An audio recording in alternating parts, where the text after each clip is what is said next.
Halo teman-teman, balik lagi sama gue di channel tentang kopi. Setelah kemarin gue bikin video yang udah kemarin dulu sih, yang part pertama, nanti gue taruh linknya di sebelah sini. Itu gue bikin tips and trick untuk pemakaian grinder Latina 600N ini. Setelah gue bikin tips and trick itu, terus ada cara kalibrasi ulang. Terus ada teman-teman yang mulai komen tanya, kok setelah dibersihin grindernya berisik, atau setelah dikalibrasi jadi berisik gitu kan. Nah di sini gue mau kasih tips and trick yang part kedua. Oke, yang pertama, masalah setelah membersihkan grinder malah jadi berisik. Itu permasalahannya ada di sini. Kalau teman-teman perhatiin di video yang cara membersihkan itu, nah gue ada bahas soal ini nih, pemasangan tutup ini yang bagian ini nih, yang tutup bur ini, teman-teman harus ratain kiri kanan dan atas bawahnya. Maksudnya adalah gini, ini kalau teman-teman coba pegang, ini pasti yang bagian luar ini lebih nonjol dibandingkan yang bagian dalam ini. Nah ini teman-teman kan kondisinya masih udah terpasang bautnya, tapi masih agak kendor. Teman-teman tahan, ininya ditahan. Nah terus teman-teman raba di bagian kiri dan kanannya ini. Nanti kalau misalkan pas dipasang terus yang lebih nonjol sebelah sini, terus yang sebelah sininya agak masuk, itu dia akan berisik. Penyebabnya kenapa? Karena di dalam sini kan ada lahar tuh, ada bearing. Terus burnya sendiri yang kita buka itu kan ada lingkarannya. Nah kalau ininya miring pemasangannya, otomatis antara bearing dengan bur itu posisinya nggak center. Itu jadinya menyebabkan berisik itu, ya kan. Jadi gue ulangin lagi, sebelah kiri dan kanannya harus rata. Misalkan yang sini agak nonjol, sebelah sini juga. Nah atas bawahnya pun bagian ini dan ini harus sama posisinya gitu. Jadi sama seperti yang ini, bener-bener dicari udah rata baru dikencengin. Itu yang pertama, kalau sesudah membersihkan kok jadi berisik. Yang kedua, sesudah kalibrasi ulang grindernya malah berisik juga, kayak ada gesekan antara bur depan dengan bur belakang. Jadi kedengeran gesekan besi itu kalau disetting ke paling halus. Oke. Kalau masalah kalibrasi ulang itu sebenarnya kalau gua pakai 3 klik sebelum mentok itu pada saat gua bikin video, ya kan.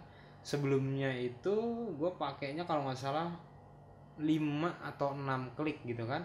Karena apa? Karena burnya dia, kondisi bur ini masih tebel gitu kan, karena masih pemakaiannya masih belum terlalu lama. Otomatis kan kalau pemakaian ada gesekan, otomatis burnya itu akan semakin menipis. Maka dari itu gua kalibrasi ulang.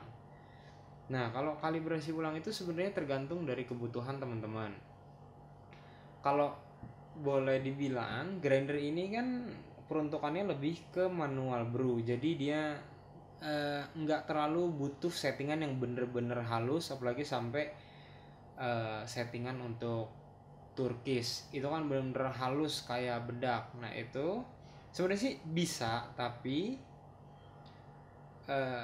kebanyakan grindernya atau burnya nggak akan awet gitu kan. Nah cara paling gampang untuk kita tahu kalibrasi kita tuh udah pas atau belum adalah gini. Pertama, ininya kita geser dulu ke angka nomor 1 yang paling halus.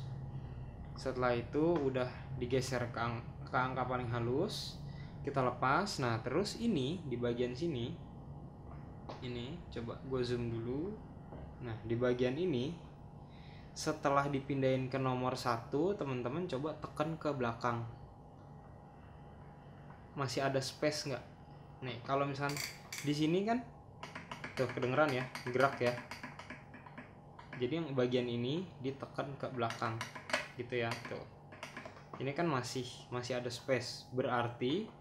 Artinya antara bur depan dan bur belakang masih ada jarak.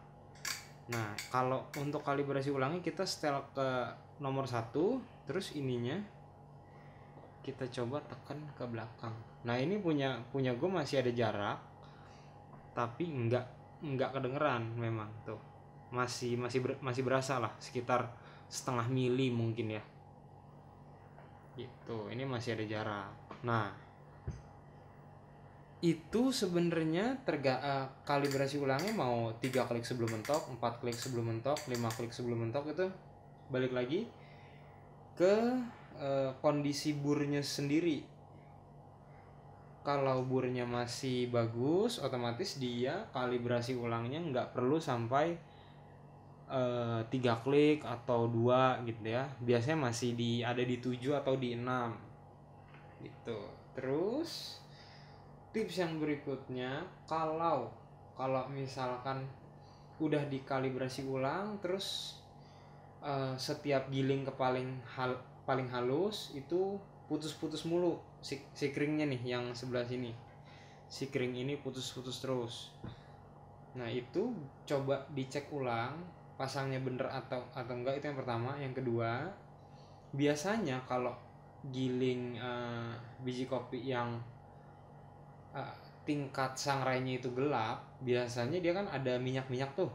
Nah, itu lumayan menyumbat lubang pembuangannya dia. Jadinya di lubang pembuangan bawah ini ada bubuk kopi yang kesimpan, yang sini masih digiling, ya udah jadi putus si keringnya. Nah, itu coba ada 2 cara sih kalau memang kita mau pakai yang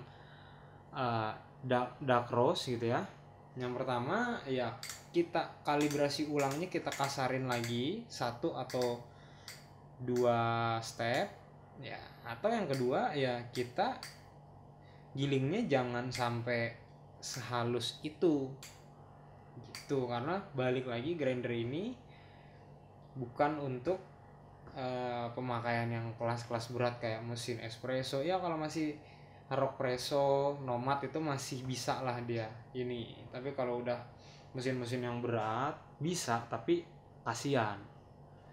Tips yang berikutnya, ini kan ada karet di sebelah sini. Nah, karetnya ini coba teman-teman lepas, nggak usah pakai gitu. Kalau di grinder teman gue sih pakai cara itu, si keringnya nggak putus-putus terus. Apa mungkin karet ini nambahin listrik statis atau apa, gue juga kurang paham. Buat yang paham coba komen. Tapi itu dicoba di grinder temen gue, berhasil cara itu. Lalu tips yang berikutnya, ini sebenarnya jangan dilakukan, tapi ya kalau emang lagi malas-malas boleh lah sesekali. Kalau teman-teman malas bersihin untuk buka ini terus bersihin bur, caranya adalah ini, teman-teman lepas bin hoppernya, teman-teman lepas, terus dicolok, terus dinyalain,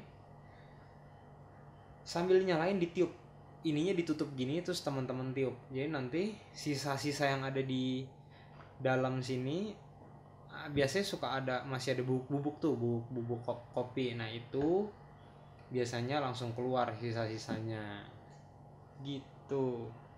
Terus yang paling penting adalah kalau sekiranya video gua yang ini atau video gua yang lain itu membantu teman-teman, terus ada pertanyaan yang selama ini teman-teman belum terjawab, kasih like buat video gua. Oke, sekian video dari gua mengenai tips and trick bagian kedua untuk Platina 600N ini. Jangan lupa like, comment, share, and subscribe ke channel YouTube gua. Thank you.